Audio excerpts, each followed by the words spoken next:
ಉಸ್ತುವಾರಿ ಮಂತ್ರಿಗಳು ಆ ಮಾತು ಪ್ರಕಾರ ಇವತ್ತು ಸದನದಲ್ಲೂ ಕೂಡ ನನ್ನ ಪ್ರಶ್ನೆಗೆ ಉತ್ತರ ಕೊಟ್ಟು ಅದಾದಮೇಲೆ ಇಂಟಿಗ್ರೇಟೆಡ್ ಟೌನ್ಶಿಪ್ಗೆ ರೋಡ್ಸು ಮತ್ತು ಇನ್ಫ್ರಾಸ್ಟ್ರಕ್ಚರ್ ಕೊಡಲಿಕ್ಕೆ ಪ್ಲ್ಯಾನ್ ಮಾಡಿಸಿ DPR ಮಾಡಿಸಿ ಇವತ್ತು ಬಂದಿದ್ದಾರೆ.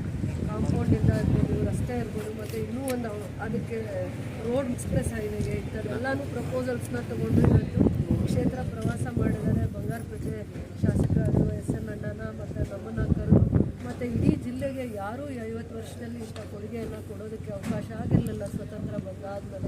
ಸ್ವತಂತ್ರ ಬಂದಾದಮೇಲೆ ಫಸ್ಟ್ ಟೈಮ್ ರೈತರಿಗೋಸ್ಕರ APMC ಮಾರ್ಕೆಟು 2-3 ಸ್ಟೇಟ್ ಮಧ್ಯದಲ್ಲಿ 25 ಎಕರೆಯಲ್ಲಿ ಅದನ್ನು ಕೂಡ PPP ಮಾಡೆಲಲ್ಲಿ APMC ಮಾರ್ಕೆಟ್ ಮಾಡ್ತೀವಿ ಅಂತ ಬಜೆಟಲ್ಲಿ ಬಂದಿದೆ. ಅದಾದಮೇಲೆ ಇಂಡಿಯನ್ ರಿಸರ್ವ್ ಪೊಲೀಸ್ ಅಕಾಡೆಮಿ ಕೊಟ್ಟಿದ್ದಾರೆ, ಅದು ಒಂದು 80 ಕೋಟಿಯಲ್ಲಿ. ಹೋಮ್ ಮಿನಿಸ್ಟ್ರು ಪ್ರವಾಸ ಮಾಡಿದಾಗ ಒಂದು 100 ಎಕರೆ ಜಾಗ ಕೊಟ್ಟರೆ ನಾನು ಇಲ್ಲಿ ಕರ್ನಾಟಕ ಪೊಲೀಸ್ ಇದನ್ನು ಮಾಡ್ತೀನಿ, ಅಕಾಡೆಮಿ ಮಾಡ್ತೀನಿ ಅಂದಿದ್ದು. ಅದಾದಮೇಲೆ ನಾನು ಪ್ರಪೋಸಲ್ ತೊಗೊಂಡು ಹೋದಾಗ 2 ಇಂಡಿಯನ್ ರಿಸರ್ವ್ ಪೊಲೀಸ್ ಬಂದಿತ್ತು, ಒಂದು ನಂದಿ ಬೆಟ್ಟಕ್ಕೆ, ಇನ್ನೊಂದು ನನ್ನ ಕ್ಷೇತ್ರಕ್ಕೆ ಕೊಟ್ಟಿದ್ದಾರೆ. ಅದೇ ಥರ ಒಂದು ಸೈನ್ಸ್ ಸೆಂಟರ್ ಅಂತ ನಾವು 10 ಎಕರ್ಸ್ ಜಾಗ ಕೊಟ್ಟಿದ ತಕ್ಷಣ ಸರ್ಕಾರ ಅದಕ್ಕೂ ಕೂಡ 8 ಕೋಟಿ ಗ್ರ್ಯಾಂಟ್ ಇಟ್ಟಿದೆ. ಮತ್ತು ಫಸ್ಟ್ ಟೈಮ್ ನಮಗೆ ಕಳೆದ 5 ವರ್ಷಗಳಲ್ಲಿ ನಾನು ಭಾಳ ನೋವು ತಿಂದಿದ್ದೆ. ಒಂದು ಇಲಾಖೆ, ಬಿಲ್ಡಿಂಗು, ಅನುದಾನ ಎಲ್ಲ ಥರೋದ್ರಲ್ಲಿ ನೋವು ತಿಂತಾಯಿದ್ವಿ. ನಮ್ಮದೇ ಸರ್ಕಾರ ಬಂದಾದಮೇಲೆ ಕ್ಷೇತ್ರದ ರೈತರಿಗೆ ಓದ್ಕೊಂಡಿರುವಂಥ ಎಜುಕೇಟೆಡ್ ಯಾರಿದ್ದಾರೆ ಅವ್ರಿಗೆ ಎಂಪ್ಲಾಯ್ಮೆಂಟ್ ಆಪರ್ಚುನಿಟೀಸ್ ಕ್ರಿಯೇಟ್ ಮಾಡಿಸ್ತೀನಿ ಅಂತ ಒಂದು ಏನು ಭರವಸೆ ಕೊಟ್ಟಿದ್ದರು, ಪ್ರಾಮಿಸ್ ಮಾಡಿದರು. Educated employment opportunities, IT park, software park ಮಾಡ್ತೀನಿ ಇಲ್ಲಿ. ಅದಾದಮೇಲೆ ಎಷ್ಟು ರೆವಿನ್ಯೂ ಜನ್ರೇಟ್ ಮಾಡೋಕ್ಕಾಗತ್ತೆ ಅಷ್ಟು ರೆವಿನ್ಯೂ ಜನ್ರೇಟ್ ಮಾಡಲಿಕ್ಕೆ ಬ್ಯಾಂಗ್ಳೂರಲ್ಲಿ ಹೇಗೆ ಎಲೆಕ್ಟ್ರಾನಿಕ್ ಸಿಟಿ ಎಲ್ಸಿಟಾ ಇದೆ, ಅದೇ ಥರ ನಾನು ಬರೋವಂಥ ದಿನಗಳಲ್ಲಿ KGFಗೆ ನಾನು ಅಂಥದ್ದೇ ಒಂದು ಕೊಡುಗೆ ಕೊಡ್ತೀನಿ, ಮಾದರಿಯಾಗಿ ಮಾಡ್ತೀನಿ ಇಡೀ ರಾಜ್ಯದಲ್ಲಿ ಅಂದ್ಬಿಟ್ಟು ಮೈಸೂರಲ್ಲಿ ಮಾಡ್ಬೋದಾಗಿತ್ತು, ತುಮಕೂರಲ್ಲಿ ಮಾಡ್ಬೋದಾಗಿತ್ತು, ದಾವಣಗೆರೆಯಲ್ಲಿ ಮಾಡ್ಬೋದಾಗಿತ್ತು. ಜಿಲ್ಲಾ ಉಸ್ತುವಾರಿ ಮಂತ್ರಿಗಳಾಗಿದ್ದ ತಕ್ಷಣ, ಜಾಗ ಕೊಟ್ಟಿದ ತಕ್ಷಣ ಈ ಜಾಗದಲ್ಲಿ ಭರವಸೆ ಕೊಟ್ಟಿದ್ದೀನಿ, ನಾನು ಆ ಮಾತು ಉಳಿಸ್ಕೋಬೇಕು ಅಂತಂದ್ಬಿಟ್ಟು 1 ವರ್ಷ ಆಗಿದೆ. ಆದರೆ ಎಲ್ಲೂ ನಾವು ಈವರೆಗೂ ಮಾಡಿಲ್ಲದೆ ಇರೋ ಅನುಭವ ಇರೋದ್ರಿಂದ ಹಂತವಾಗಿ ಇದೇ ಥರ ಮಾಡ್ತೀನಿ ಅಂತ, ಅದೇ ಏನು ಹೇಳಿದಾರೋ ಅದನ್ನು ಮಾಡ್ತೀನಿ ಅಂತ ಒಂದು ಭರವಸೆ ಕೊಟ್ಟಿದ್ದಾರೆ.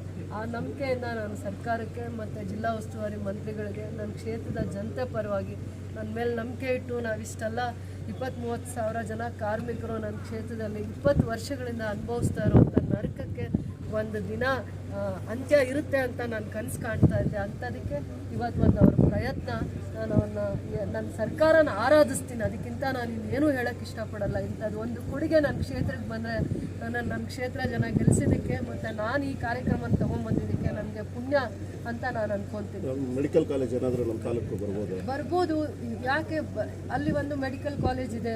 ಬರುವಂಥ ದಿನಗಳಲ್ಲಿ ಇದೊಂದು ಇಂಡಸ್ಟ್ರಿಯಲ್ ಟೌನ್ಶಿಪ್ ಆಗಿ, ಇಂಟಿಗ್ರೇಟೆಡ್ ಟೌನ್ಶಿಪ್ ಆಗಿ ಬಂಗಾರಪೇಟೆ ಕ್ಷೇತ್ರ, KGF ಕ್ಷೇತ್ರ, ಆ ಕಡೆ ಮುಳಬಾಗಿಲು ಕ್ಷೇತ್ರಕ್ಕೂ ಒಳ್ಳೆಯದಾಗುತ್ತೆ ಅಂತಂದರೆ ಎಲ್ಲಿ ಯೋಗ್ಯವಾಗಿದೆ ಜಿಲ್ಲೆಗೆ ಬಂದಾಗಿದೆ. ಇನ್ನು ಎಲ್ಲಿ ಅದು ಯೋಗ್ಯವಾಗಿ ಬರುತ್ತೆ ಅಂದರೆ ಜಿಲ್ಲೆಗೆ ಒಂದು ವರ ಸಿಕ್ಕಿ ಆಗಿದೆ, ಅದು ಎಲ್ಲಿ ಯೋಗ್ಯವಾಗಿ ಅನುಕೂಲ ಆಗುತ್ತೆ ಅಂತ ದೂರದೃಷ್ಟಿ ಇಟ್ಕೊಂಡು ಮಾಡಿದಾಗ ಆಗಲಿ. ಒಂದು ಜಿಲ್ಲೆಗೆ ಮೆಡಿಕಲ್ ಕಾಲೇಜ್ ಬಂದಿದೆ ಅಂದರೆ ಈಗ ಏನೇ ಸಮಸ್ಯೆ ಬಂದರೂ ಬೆಂಗಳೂರು ಕಡೆ ಹೋಗ್ತಾ ಇದ್ದೀವಿ, ಇಲ್ಲ ಕುಪ್ಪಂ ಕಡೆ ಹೋಗ್ತಾ ಇದ್ದೀವಿ, ಬೆಳ್ಳೂರಿಗೆ ಹೋಗ್ತಾ ಇದ್ದೀವಿ. ಅದಕ್ಕಿಂತ ಬೆಟರ್ ನಮ್ಮ ಇಡೀ ಜಿಲ್ಲೆಯಲ್ಲಿ ಎಲ್ಲಿ ಯೋಗ್ಯವಾಗಿರೋ ಜಾಗಕ್ಕೆ ಬಂದರೆ ಒಳ್ಳೆಯದು. ನಾವು 3 ಜನ ಸ್ವಾಗತಿಸ್ತೀವಿ.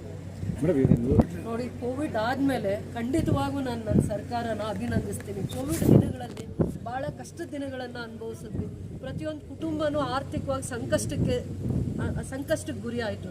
ಅದಾದಮೇಲೆ ನಮ್ಮ ಸರ್ಕಾರ ಅಧಿಕಾರಿಗೆ ಬರ್ತಾನೆ ಎಷ್ಟೇ ಟೀಕೆ ಟಿಪ್ಪಣಿಗಳಿದ್ರು, ಪ್ರತಿಯೊಂದು ಹೆಣ್ಮಗು ಇರ್ಬೋದು, ಆ ಹೆಣ್ಮಗುನ ಯಾವ ರೀತಿ ಆದರೂ ಕಾಪಾಡಬೇಕು ಅಂತಂದ್ಬಿಟ್ಟು ದೂರದೃಷ್ಟಿಯಿಂದ ಗೃಹಲಕ್ಷ್ಮಿ ಯೋಜನೆ ಇರ್ಬೋದು, ಗ್ಯಾರಂಟಿ ಪ್ರೋಗ್ರಾಮ್ಗಳನ್ನ ಮಾತಾಡಿದ್ದಷ್ಟೇ ಮಾಡಲಿಲ್ಲ, ಭಾಷಣಕ್ಕೆ ಸೀಮಿತ ಮಾಡಲಿಲ್ಲ, ಭರವಸೆಗಳಿಗೆ ಸೀಮಿತ ಮಾಡಲಿಲ್ಲ.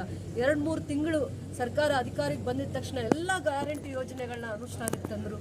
ಪ್ರತಿಯೊಂದು ಬಡ ಹೆಣ್ಮಗು, ನೀವು ಇವತ್ತು ಯೋಚನೆ ಮಾಡಿ, ಕೂಲಿ ಕಾರ್ಮಿಕರು ಯಾರು ಹೆಣ್ಮಕ್ಳು, ರೈತ ಕಾರ್ಮಿಕ ಮಹಿಳೆ ಇದ್ದಾಳೆ, ಅವ್ರ ಕುಟುಂಬಕ್ಕೆ 2,000 ಬರುತ್ತೆ, ಆಶಾ ವರ್ಕರ್ಗೆ ಬರುತ್ತೆ, ಅಂಗನವಾಡಿಯಲ್ಲಿ ಕೆಲಸ ಮಾಡೋರಿಗೆ ಬರುತ್ತೆ, ಹಾಸ್ಪಿಟ್ಲಲ್ಲಿ ಕ್ಲೀನ್ ಮಾಡೋ ಹೆಣ್ಮಗುಗೆ ಬರುತ್ತೆ.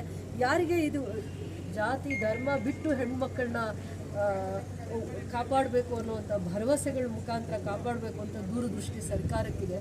ಕೋವಿಡ್ ನಂತರ ದಿನಗಳಲ್ಲಿ ನನ್ನ ಸರ್ಕಾರ ಬಂದ ಮೇಲೆ ಬಡವ್ರನ್ನ, ಆರ್ಥಿಕವಾಗಿ ಕೆಳವರ್ಗದಲ್ಲಿರುವಂಥ ಬಡವ್ರನ್ನ ಕಾಪಾಡ್ತಾ ಇದೆ ಅನ್ನೋ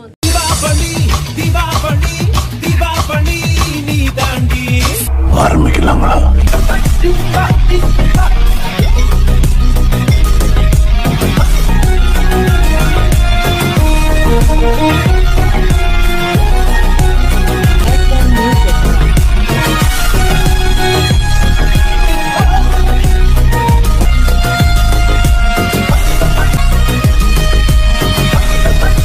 தரம் என்றும் நிரந்தரம், தரம் என்றும் நிரந்தரம், தரம் என்றும் நிரந்தரம். வாங்க.